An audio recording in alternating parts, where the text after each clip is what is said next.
All right. Very important tool for podcast time, the energy drink. Now, guys, today we're talking about losing the fight before it even starts, and we're going to get into it in about a minute.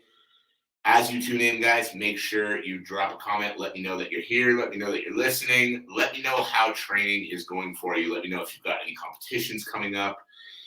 And yeah, we're going to be talking about losing the competition before it even starts in about a minute. And this is a mindset shift. Elias, I've answered your question on each one of the live streams this week. You've got to hang around if you are going to you got to hang around. I answered your question yesterday, and I answered your question on Tuesday. Now, either way.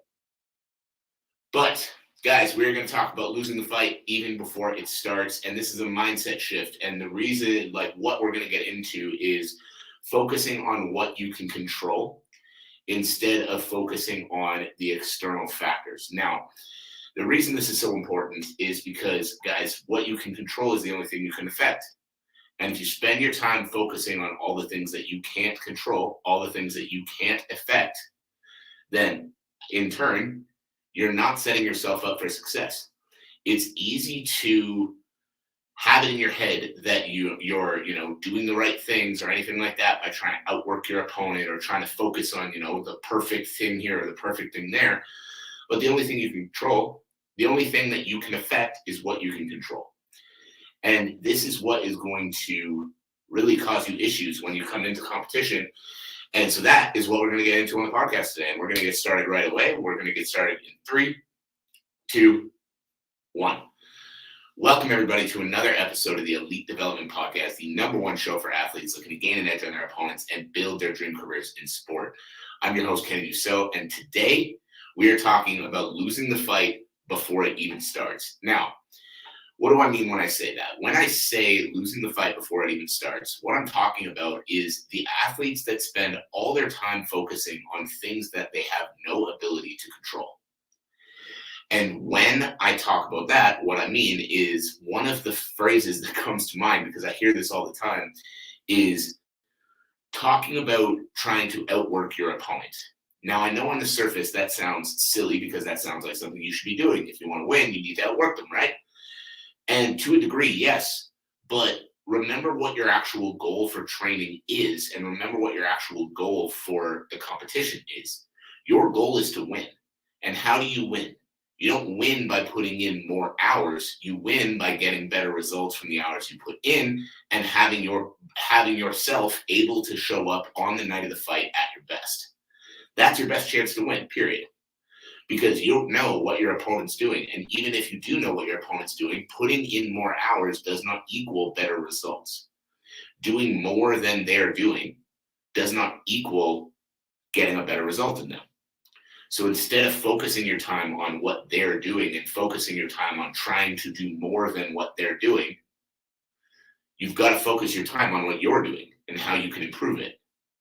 And so many people are so focused on just how many hours of training can I squeeze into a day, thinking the more hours I do, the better result I'm going to get, that what they end up doing is they end up overtraining, causing themselves injury, and in turn, having a shell of themselves actually show up on the night of the fight, and then they get dominated because they put in so many hours that it ended up hurting them more than it helped them. And this is the mindset that I want to get you guys out of today. Now, we're going to come back to something that I've said already, even in a short time in the show, and that is the goal of training is to win when you compete. I'm going to say that one more time. The goal of training is to win when you compete. That is it. Your goal when you train is to win the night of the competition. And so if all you're doing is trying to train more and more and more and more and more, and you end up hurting yourself and not being able to compete at your best, it doesn't matter that you put in the most hours because you still couldn't compete at your best. And in turn, you didn't get the result you wanted. And so when I talk about being smarter about your training, when I talk about, thinking about more than just the hours put in, a lot of people right off the hop, they go to, oh, this guy's telling us not to work hard. Or, oh, this guy doesn't know what he's talking about. He's saying hard work's not important. And guys, that is the furthest thing from what I'm saying. I'm not trying to say hard work isn't important. I'm not trying to say you don't need to train hard to be successful, because you absolutely do. All I'm trying to get across, and what I really need you to take away if you're going to succeed long term, is that hard work is one piece of the equation. Hard work, a lot of people think that, they're just going to outwork everyone in the room and that's going to get them the best result. And don't get me wrong, being able to grind, being able to push yourself, being able to outwork people, etc., is an important skill to have. Like, having the willpower to push through those things is very important. But if you're not taking proper care of your body, if you're not eating proper food, if you're not getting good rest at night, if your body's not staying healthy, then the hard work you're doing isn't separating you from anyone, because you're taking a step forward with the hard work and then 2 steps back with the injury, or 2 steps back with the poor recovery. So if you actually want to succeed long term, instead of thinking I need to outwork every single person in the room, or I need to do more than my opponent's doing, start thinking, how do I show up on this night at my best? And that should be the only thing on your mind. So it's like, if you wake up in the morning, let's say 2 weeks out from your fight, and your whole body's on fire, you're sore, you're beat up, your shoulder hurts, whatever, what do you think is going to be more beneficial? Going in and doing those hard rounds and everything that you were planning on doing, or taking the day, letting yourself recover, and then getting a better session in the next day? Most people are going to say, grind through it, go do the hard rounds anyway, blah, blah, blah. And the problem with that, and again, there's no perfect answer that I can give you here, being like, if you feel this, definitely stay home. If you feel this, definitely go train. But the problem with that, if you're that sore and beat up, the chances are your reaction time's off. The chances are your speed is off, your timing's off, your body's not going to feel good, you're not going to have a good training session. And so what you're going to do is you're going to get a half-assed training session in that's going to be super hard and take away from your recovery more. And then you're going to wake up the next day, try to do it again. Mentally, you're going to be frustrated because you're probably getting hit when you shouldn't get hit. You're probably not hitting at the speed and power that you're used to or that you want to. And in turn, you're not feeling good about the work you're putting in, even though you're putting in a lot of work. And then what I see a lot of athletes do from here is they're putting in a lot of work. They're putting in the effort. They're not feeling good because the sessions aren't going well, or their speed's off, or their timing's off, or whatever it might be. And then, because the sessions aren't going well, instead of saying, I might need a recovery day and I might need to chill the fuck out a little bit, they wake up the next day and they're like, man, I'm going to go do twice as many rounds because, didn't work well. It didn't feel good yesterday, so I got to do twice as many rounds today to make up for it. And if you're already beat up, already sore, already tired, already feel injuries coming on, and you go do twice as much the next day because of that, what do you think's going to happen? Those rounds aren't going to magically be great. And guys, I know David Goggins says you can push through anything, and yes, that's technically true. But your goal is not to survive training camp. Your goal is to thrive in training camp. Your goal is to peak your body physically, peak your mind mentally, so that on the night of competition, that date you have circled on the calendar, you are able to come out at your best. That is it. Because the amount of hours that you put in do not matter if you beat your body up to the point that you can't perform. They just don't. It's the quality of the hours. And yes, the amount matters to an extent, because if you don't train at all, you can't expect to succeed. But it's the quality of the hours you put in. So if your body and your mind mentally and physically are in a place where you're not going to be able to give remotely quality hours of training on a specific day, recovery day is going to benefit you more than going in and just grinding through the pain. Because yes, mental toughness is important. That David Goggins mentality and all that is important. But the side that he overlooks when it comes to performance training, the side that he overlooks is actually keeping your body feeling good. Like, if you're a David Goggins fan, which I am, just want to preface that, I am a big fan of David Goggins. But if you're a fan of his, read his books. Read his books. Or listen to his books if you prefer audiobooks to reading, which I definitely do. He talks about how messed up his body is all the time. He talks about the problems in his feet, the problems in his knees, the problems in his hips. He talks about needing a knee replacement when he was in his 40s. He talks about the damage that he's done to his body through the extreme ways that he trains. Yet a lot of athletes see the extreme shit that he does and go, oh, I gotta train like that. Guys, that is not the way to peak your body. Yes, it'll show you that you're mentally tough, but if you're trying to do that kind of stuff every day, it's just going to beat your body into the ground and you're not actually going to be able to perform. Because you can be the most mentally tough motherfucker on the planet, but if you're not able to move well, if you're not able to be fast, to be explosive, etc., you're not going to win fights.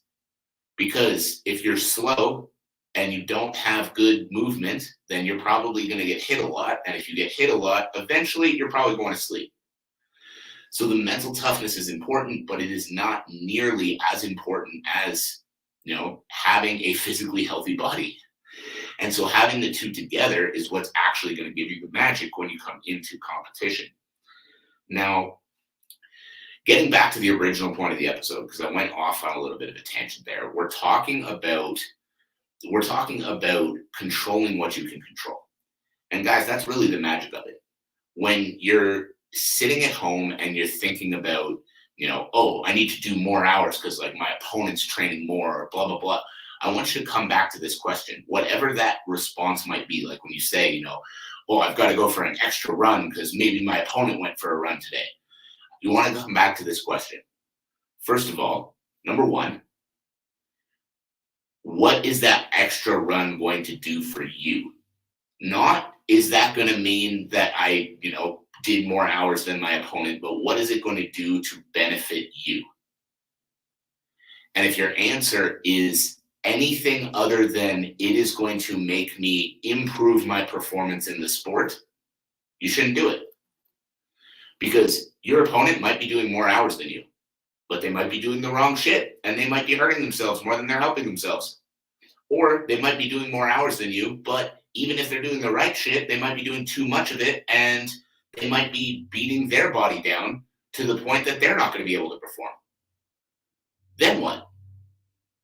Because if they're doing the work that's going to cause them to beat their body down to the point that they can't perform, and your only objective in training camp is I've got to make sure that I do more than they do, you're fucked. Plain and simple. But if you can bring it back every single time to how is this going to benefit me, now you're going to put yourself in a position to succeed. I remember having a conversation with an athlete last year that said he goes running every day at 1:00 in the morning because he wants to work while his opponent sleeps. Now let's break that down. First off, how do you know your opponent's sleeping? Because, maybe they do stupid shit and go running in the middle of the night too. But second off, what is that run doing to benefit you? A little bit of cardio, right? Now, what would the recovery that you're getting from an actual proper night's sleep do to benefit you? It's going to help heal up your muscles. It's going to help heal up your mind. It's going to make you more mentally sharp the next day. Literally every part of your game is going to improve because you got that full night's sleep. But now every single night, you're sacrificing your recovery. You're sacrificing your sleep. You're harming yourself just so that you can say the words, I train when my opponent sleeps. Think about how fucking stupid that is when you actually break it down. Like, yeah, it's a badass, cool thing to say, but think about how stupid that is. You're harming yourself to say, I do more work than he's doing. Who cares? The goal isn't like when you come in fight night, they're not standing you up on one side, standing your opponent up on the other side and saying, who trained the most hours? They're putting you in the cage or putting you in the ring and saying, go to work. And the one who wins isn't the one who has the most hours under their belt over the last 10 weeks. The one who wins is the one who's the best prepared to go to work when they say, go to work. So you've got to stop thinking about trying to outdo someone else, and you've got to start thinking about setting yourself up for success. And guys, I understand that it's easy to fall into that trap. Like even for myself building a business, I'm in a group I'm in a business coaching group, a mastermind with people that make absolutely outstanding amounts of money. And it's an incredible experience to be in that group. But it's so easy to fall into the trap of, oh, I need to do the things that they're doing because, this person's more successful than I am or making more money than I am. So I need to do what they're doing. And then I've got to stop and I've got to ask myself, is this actually going to benefit me? Or am I just wanting to do it because I see their results and I'm like, oh, I got to do what they're doing. But, every business is different. Every clientele is different. Every coach is different. Just because the system works for one coach, it doesn't mean that it's going to work for me. So I learn from these people. I take pieces of what all of them are doing and I apply what works for me. But my goal is not to outdo any of them. My goal is not to beat any of them. My goal is to improve. At the end of the month, I don't look at their numbers and say, oh, my numbers aren't their numbers. I look at my numbers and I say, wow, my company grew from last month. Or wow, my company got a little bit smaller this month and I was hoping to grow. Got to fix something. I'm not looking and saying, well, at least I did better than that person. Or I'm not looking and saying, well, I'm nowhere near that person. I'm looking and I'm saying, what did I do compared to me last time? And how can I set myself up coming into a new month to be better than I was this month? Whether that's income level, whether that's, better training for my team, whether that's systems in the back end, whether that's delivery to clients, whatever it might be. And that's what you've got to look at for yourself too. If you have a fight and you have a bad result, it doesn't go your way. Let's say, it went really badly, you got knocked out. If you wake up the next day and you say, well, it's like, it sucks because and then you start comparing to somebody who's, 10 fights further ahead in their career, it's not going to benefit you. It's not going to benefit you to compare oh, what did I do compared to what my opponent did? It's going to benefit you to look back and say, what mistake did I make that caused me to lose? And when you figure out the mistake that you made that caused you to lose, the next benefit is fixing the mistake. That's it. Then you fix the mistake. Now that mistake doesn't happen again. But if you're focused on other people, then you're just losing the next fight before it even starts because you're not fixing your mistake. You're focused on trying to do what they're doing. You get what I'm saying? This race, no matter, even if you're competing against other people, this is you against you. If you make a mistake and it costs you an outcome, you've got to fix that mistake for next time. If you get a good result, you've got to look back and you've got to figure out the mistakes that you've made and you've got to keep moving forward. Your mistakes, point at yourself. Looking for the other people, yes, you can learn. You can watch, fight film or whatever it is, take pieces of what other people are doing and apply it to your game. But if you're trying to just replicate them, you aren't them. So it's not going to work. So refocus on yourself and focus on how you can improve off of where you're at if you truly want to succeed long term. And guys, that's it. That's all. I hope you guys have a fantastic rest of your Thursday. As always, I hope you have a fantastic day. And in turn, I appreciate all of you for taking the time to tune in. And I will catch you on the next episode. Going to do a little bit of Q&A. So guys, stick around. Just ending.